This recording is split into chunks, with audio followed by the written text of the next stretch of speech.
भंडारा जिल्ह्यातील गोसेखुर्द प्रकल्पग्रस्तांच्या विविध समस्यांना घेऊन आज नागपूर येथे बैठक आयोजित करण्यात आली होती. त्या दरम्यान खासदार प्रशांत पडोळे यांच्या उपस्थितीत भंडारा जिल्ह्यातील प्रकल्पग्रस्त गेले होते आणि बैठक त्यांची झाली. काय नेमकं त्याचा निष्कर्ष निघाला आपण त्यांच्याकडून थेट जाणून घेऊया.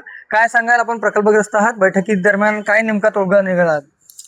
आज माननीय पालकमंत्री साहेब यांच्या अध्यक्षतेखाली बैठक घेण्यात आली. त्यावेळेस आमचे भंडाऱ्याचे आमदार साहेब, खासदार साहेब आणि तसेच परिणयजी फुके हे सुद्धा होते.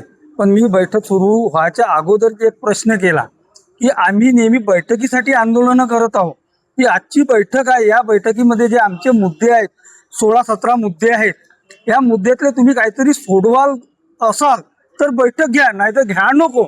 नेहमी आजपर्यंत 5-6 बैठकी झालेल्या आहेत.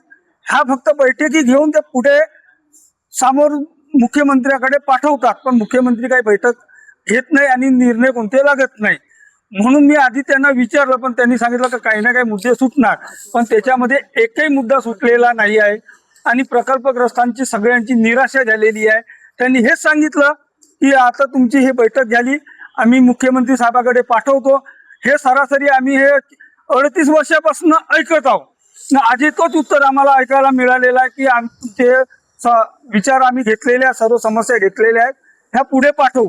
आणि हे पुन्हा एक निराशा झाली. आता आम्ही असं ठरवलं आहे की येत्या 10 ते 15 दिवसात जिल्ह्यामध्ये एक मोठं आंदोलन करू आणि त्या आंदोलनाच्या रूपाने आमच्या ज्या मागण्या आहेत त्या इतकं सुटल्या पाहिजे. भंडारा जिल्ह्यात गोसेखुर्द प्रकल्प आहे, भंडाऱ्यातला आहे, भंडारा जिल्ह्यात आहे.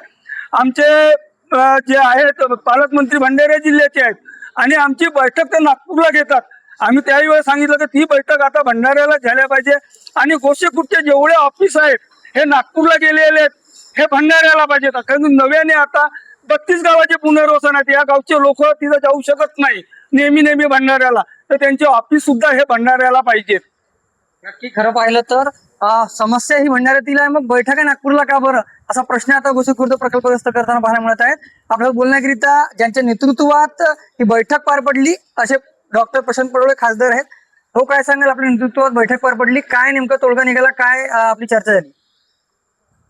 फक्त टाइमपास करण्याचं काम या बैठकीमध्ये झालं आहे. अरे तुम्हाला पावरच नाही आहे, महसूल मंत्री तिथं नाही आहे, मुख्यमंत्री तिथं नाही आहे, आणि बैठकाचं तात्पर्य काय, कशासाठी तुम्ही बैठका हे लावत आहात?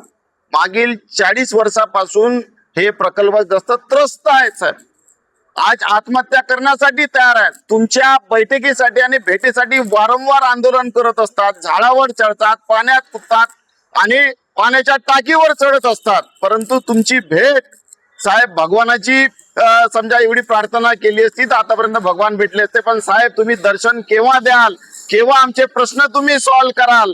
साहेब पहिले 32 गावं गेले, त्यावेळेस 2 गावं नेरला आणि खापरी अजूनपर्यंत पुनर्वसित झालेला नाही आहे. यावेळेस नवीन 32 गावं अजून घेतले साहेब. पाण्याची पातळी वाढली, वैनगंगा, नळगंगा आपल्या स्वप्नातील प्रोजेक्ट आहे साहेब, त्यासाठी पाण्याची पातळी वाढवली, पण नुकसान कोणाचं आहे? आम्ही मूळचे गोसेग्रस्त आम्ही आहोत, प्रकल्पग्रस्त आम्ही आहोत साहेब. आमच्या मागण्या तुम्ही केव्हा कराल? त्यावेळेस छोट्याशा रकमेमध्ये हा गोसेखुर्द डॅम बनवण्यात आला होता. आज त्याची कॉस्ट वाढली आहे, सगळ्या काही गोष्टी वाढल्या आहेत. आम्हाला साहेब तुम्ही नोकरी नाही दिल्या, आमचं घर गेले, सगळे काय गेले. आमच्या मागण्या तुम्ही केव्हा पूर्ण करणार साहेब?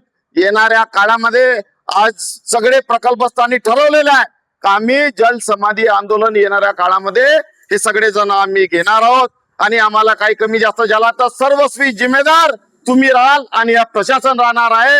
आणि अशा मिटिंगा साहेब तुम्ही नको घ्या, मी तुम्हाला विनंती करतो साहेब. नक्कीच खरं पाहायला गेलं इतकी पूजा केली असती तर म्हणजे देव तरी प्राप्त झाला असता. मात्र मुख्यमंत्री महोदयांना वेळ मिळत नाही या गोष्टीवर चर्चा करायला, अशी खंत जी आहे खासदार डॉक्टर प्रशांत पडोळे यांनी व्यक्त केलेली आहे. रुपेश सपाटे, T9 मराठी, भंडारा.